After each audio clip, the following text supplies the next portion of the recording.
नमस्कार। आज हम विटामिन सी जिसे एस्कॉर्बिक एसिड भी कहते हैं उस पर थोड़ी गहराई से बात करेंगे। हाँ, वही जो हमने खट्टे फलों और सब्जियों से मिलता है। बिल्कुल।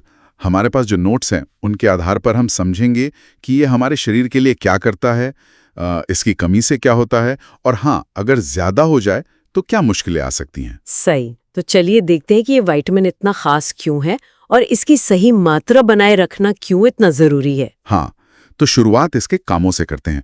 सबसे पहले ये एक कह सकते हैं कि जबरदस्त एंटीऑक्सीडेंट है। हाँ, मतलब शरीर में जो हानिकारक कण होते हैं ना, फ्री रेडिकल्स, उनसे लड़ता है, कोशिकाओं को बचाता है। सही, जैसे शरीर को अंदर से जंग लगने से बचाए। और एक और दिलचस्प बात, ये आयरन को सोखने में मदद करता है। हाँ, खास तौर पर वो आयरन जो हमें पौधों से मिलता है। ये आयरन के एक रूप मतलब Fe3+ को Fe2+ में बदल देता है। हाँ, जिसे हमारा शरीर फिर आसानी से इस्तेमाल कर पाता है। शायद इसीलिए पालक या दाल पर नींबू डालने को कहते हैं। अरे हाँ, बिल्कुल, ये कनेक्शन तो है। और ये कोलेजन बनाने के लिए भी उतना ही जरूरी है। कोलेजन आप समझिए हमारे शरीर का एक तरह का गोंद है। गोंद, अच्छा। हाँ, मतलब ये प्रोटीन हमारी त्वचा, हड्डियों और जोड़ने वाले टिश्यूज को मजबूती और लचक देता है। ओके। विटामिन सी एक खास केमिकल प्रक्रिया के लिए जरूरी है जिसे हाइड्रोक्सिलेशन कहते हैं। ये प्रोलीन और लाइसिन नाम के अमीनो एसिड्स पर होती है। अच्छा। इससे कोलेजन का धागा मजबूत बनता है।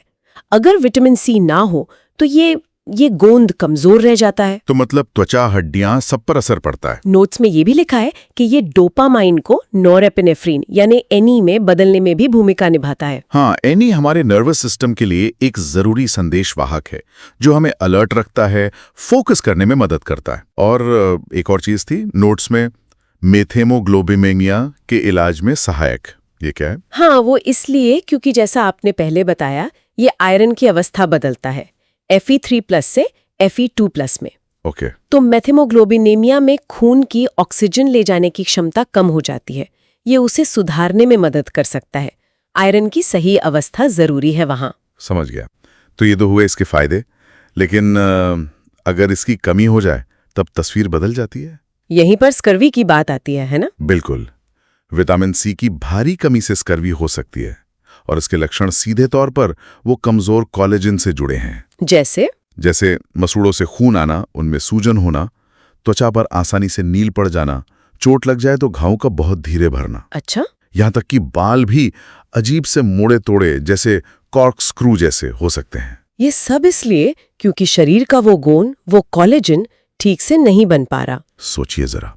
और नोट्स में वो चाय और टोस्ट बाइट का जिक्र था। हाँ, वो एक क्लासिक उदाहरण है। मतलब ऐसी डाइट जिसमें ताजे फल सब्जियां बिल्कुल ना हो, सिर्फ पेट भरने वाला खाना हो, तो ये कमी हो सकती है। और जाहिर है इम्यूनिटी, रोगों से लड़ने की ताकत भी कमजोर पड़ जाती है। सही बात है। ये याद दिलाता है कि भाई संतुलित और अलग-अलग तरह का खाना कितना जरूरी है। लेकिन फिर एक सवाल आता है, क्या ज्यादा विटामिन सी लेना हमेशा अच्छा है या फिर ज्यादा भी बुरा हो सकता है? हाँ, बिल्कुल।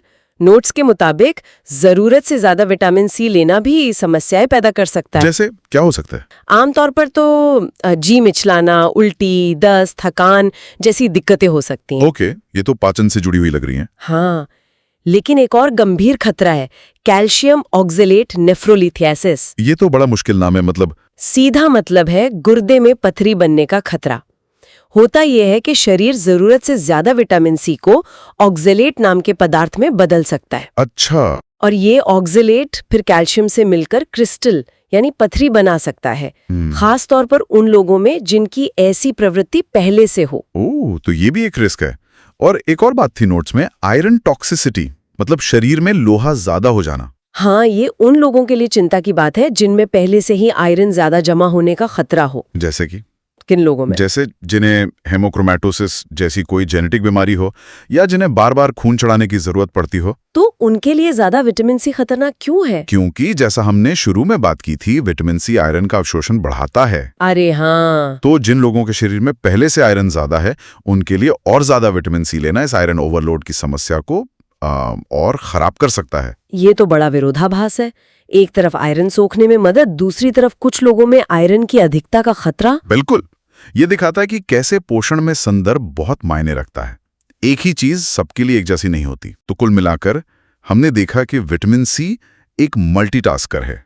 एंटीऑक्सीडेंट सुरक्षा देता है, आयरन सोखने में मदद करता है, कोलेजन बनाकर शरीर को मजबूती देता है। हाँ, कमी हो जाए तो स्कर्वी जैसी गंभीर बीमारी हो सकती है, और अगर जरूरत से ज्यादा ले लिया तो पेट की समस्याएं, गुर्दे की पथरी और कुछ खास लोगों में आयरन ओवरलोड का जोखिम बढ़ सकता है। और ये सब हमें पोषण के सबसे जरूरी सबक की याद दिलाता है, संतुलन, बैलेंस। सही कहा। सिर्फ किसी एक विटामिन या मिनरल पर फोकस करने के बजाय ये सोचना अहम है कि ये सभी पोषक तत्व शरीर में एक दूसरे के साथ मिलकर कैसे काम करते हैं। विटामिन सी इसका एक बेहतरीन उदाहरण है कि सही मात्रा में होना कितना मायने रखता है, कम भी बुरा, ज्यादा भी बुरा। तो अंत में यही सोचने वाली बात है कि हम अपने खाने पीने में ये संतुलन कैसे बनाए रखें। हाँ, बिल्कुल। विविधता और सही मात्रा, शायद यही कुंजी है।